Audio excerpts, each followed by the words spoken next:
welcome to my kitchen. I'm Colleen and I wanted to talk about some smart snacking today. So many of us, in my household included, we're trying to get away from food that comes out of bags. So we're trying to make more of our snacky foods ourselves. And with a little minimum of effort, you can make things without preservatives. You can feel good about them, they taste good. So today I'm making some baked granola bars. I'm using the snack bar maker. This comes with a lid. It is silicone. It's really, honestly, since I started making these, I actually think I need to get another one so that I can do this in batches, because once you make these bars, you can freeze them. This lid allows you to just put the whole thing in the fridge, in the freezer. You can slide it in sideways. You can pop these out and individually wrap them so you can throw them in lunches. Lots of options here. So I'm going to put the lid off to the side because we don't need that right now. And I've got everything set up through the magic of video. This is our snack bar mold. We're not going to do anything, no oil or anything like that to it. And in here I have 1.5 cups of oats. They are these are gluten-free, and 1/4 teaspoon of baking soda. And that's all this is. And then I have a cup of add-ins.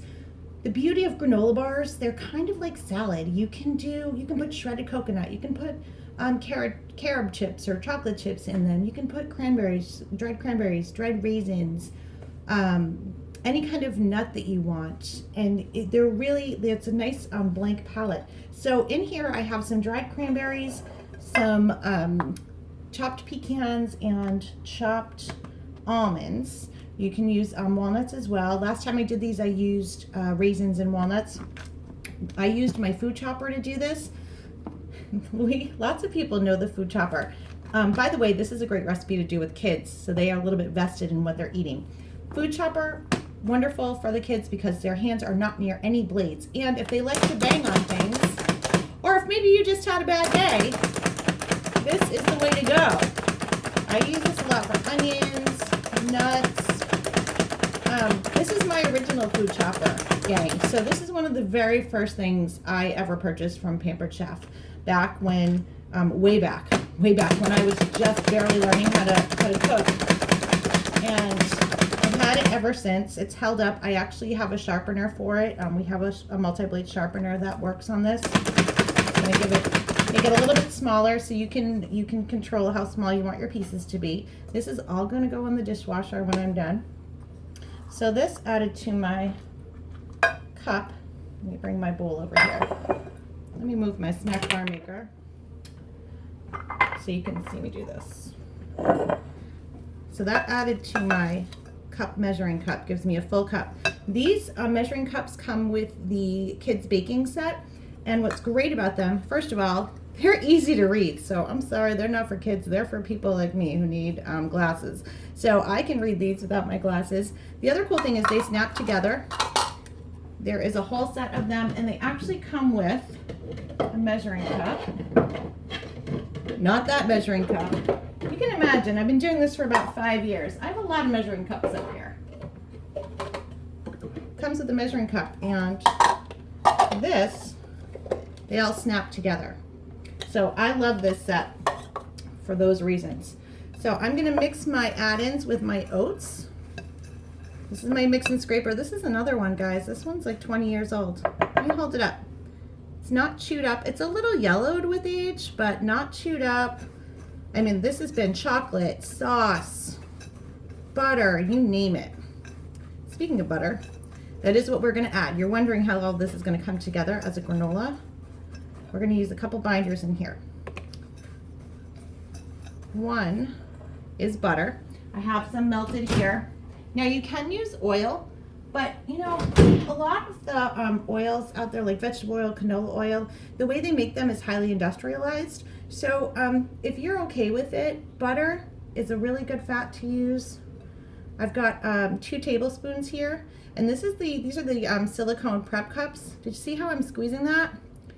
Microwaved it right in here, squeezed it all out. That can go in the dishwasher too. I also use those a lot for filling my my coffee pot. So I'm going to mix my butter in here, and the next thing we're going to use is a binder. Actually, I take that back. We're going to use one more thing. 3 tablespoons of brown sugar, which is, by the way, you notice it's not clumpy. I use, let me grab it, talk amongst yourselves. So to keep your brown sugar from getting clumpy, you can use something like this. So Pampered Chef makes these cute little discs. They're called brown sugar keepers. They absorb the moisture so your brown sugar doesn't get real clumpy. Also, you can put it in crackers or anything you don't want to go stale. So that's why my brown sugar came out looking so good. All right, so I've got some brown sugar in here, and I have one more ingredient, and it's going to be honey. You can use agave. The other thing you could use in here too is instead of butter, if you use coconut oil, you could use that. So I'm using the Measure-All cup. If you haven't seen this, one of my favorites. Oh my gosh, everything's my favorite. So this is a little one. This is a 1/4 cup one. They are designed so that you can use them for wet ingredients or for peanut butter, honey, and sour cream. If you're doing anything like a dip, you can put it right on your counter like I did with my honey, and I just waited till I was ready to push it out. So the amazing thing about this is when you do it, you just push on it and it pushes everything out. Now with honey, if you're whatever measuring cup you're using, I always give myself a little extra room because things like honey cling, especially if you don't have this particular measuring cup. If you're using a regular one, honey tends to cling to things. So anything that's clingy, you want to give yourself a little extra room, and then just don't put all of it in. If you feel like if you feel like it's all coming out, then just save back that little reserve. But it's just a kind of a cover your butt measurement.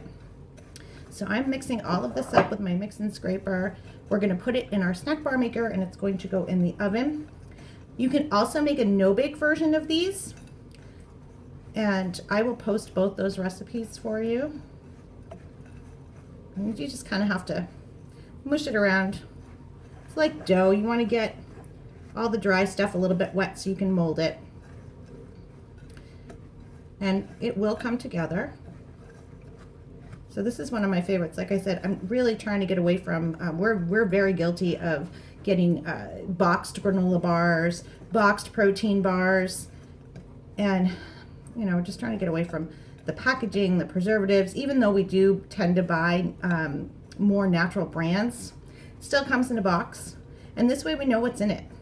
And the last batch I made held up very well for a week just on the countertop. So you don't have to freeze them, but if you know you can't possibly go through a dozen within a week, you can absolutely freeze them, repackage them, whatever works for you. So here is my snack bar maker, and hopefully, let me push this down a little bit. This is my large scoop. This is great. This is the meatball size, people, or the really big cookie size. So I'm just going to use that as kind of a general measurement. And then let's see. It is going to spill over the top, but that's okay. The measurement is just there to help us get the, I'm going to turn it around so you can see it. The measurement is just there to get the right amount into the wells.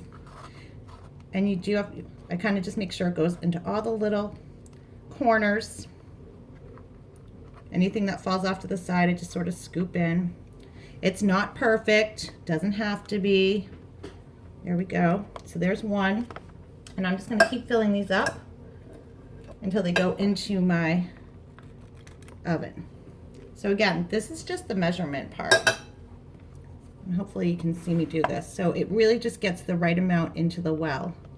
And then you just take this mini spatula. This comes, you can get this as a set, or if you already have a bunch of mini spatulas in your house, you can just get the snack bar maker itself. Again, just using my fingers, kind of get them in there to form the shape. And yes, little crumbs will escape. That's what happens. It's life. Crumbs get everywhere. So this is this one. And I'll do one more, and then I'm going to show you another way I smart snack. So let me move my camera again. If you have not followed me before, I don't edit. I just go. I'm a cliff jumper. I say, what's that? Let's go. One of my family's favorite stories is going to Washington, D.C. and walking down the mall and seeing Abraham Lincoln's monument and saying, hey, let's just walk. It's right there. And about, I don't know how long later, and a lot of sore feet and grumbling later, we made it. So ever since then, people say, oh, Colleen, it's right there, Colleen, it's right there. Let's just walk. So I am definitely a cliff jumper. Here we go. Okay, you can't really see that one. I'll hold these up for you. Let me move my camera. So yeah, these have been like a huge hit in my house, and I'm so happy because my husband eats a lot of stuff out of bags, and he's really liking these. So I'm gonna fill this up. It's gonna go into a 350-degree oven for 12 to 14 minutes, depending on your oven. I hope you saw like this, again, really easy, really fun to do with kids. It's safe. Everything has big handles. They can even get their little, even if they want to just take a handful, like if you want to take a scoop and dump that granola in their hands and let them get in there and push it. It's a great way to get them started and more interested in what they're doing, and a lot of satisfaction out of making it themselves. So I will finish those in a moment. I did want to show you one other smart snacking tool. This is our microwave popcorn popper. If you are a fan of popcorn, you need this in your kitchen because it is so easy. Again, you're not buying microwave bags of popcorn. I used to make it on the stove, actually. I didn't use microwave, but I would make it in a big pot on the stove like my grandmother and, just stand there and watch it and move it back and forth. This does all the work for you. As you can see, it's flat. It's silicone, so it folds. This is a fabulous thing, too, if someone's got a small kitchen or if they're off to school. Wonderful addition to any dorm room or small apartment. I have some popcorn here.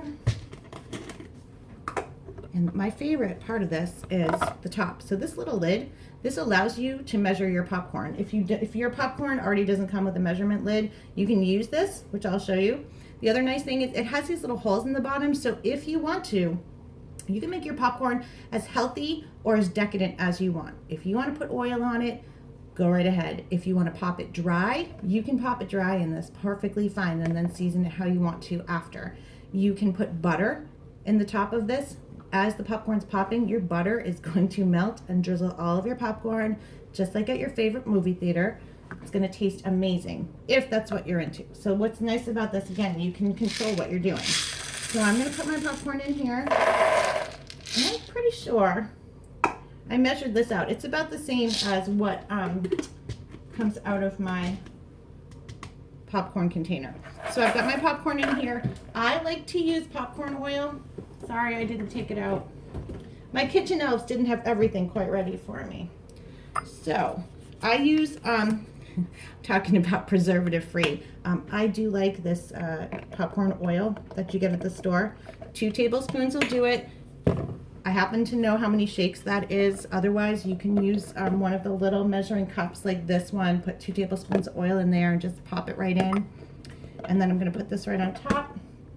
Put my cover on. I'm not going to put extra butter on this. Just going to pop it the way it is. And then I like to use the microwave cozy set because this does get hot. It's going to get microwaved. So I pop it right in here. It's real easy to take out of the microwave oven when it's done. So about 3 minutes, I find that the popcorn button on my, the popcorn button on my microwave works just fine. There we go. That is when you can find it. And there it goes. So I'm going to have popcorn in about 2 minutes and 20 seconds. I then take that and I package it into, I put it, you can use whatever you want. Containers, I use snack jars, you can use plastic bags, paper bags, whatever you like to put your popcorn in. And again, do a bunch of it, get it ready, and then throw it right in the lunches. And you've got fairly easy snacks, not too much effort, but you know what's in them. So hopefully that's inspired you to kind of think about what you are packing in your lunches and your kids' lunches and your spouse's lunches. And if you want more ideas or you'd like to see more of this, let me know. I'd be happy to come back on and do some more healthy snacking with you guys. So thanks so much for watching. Have a great day. Bye.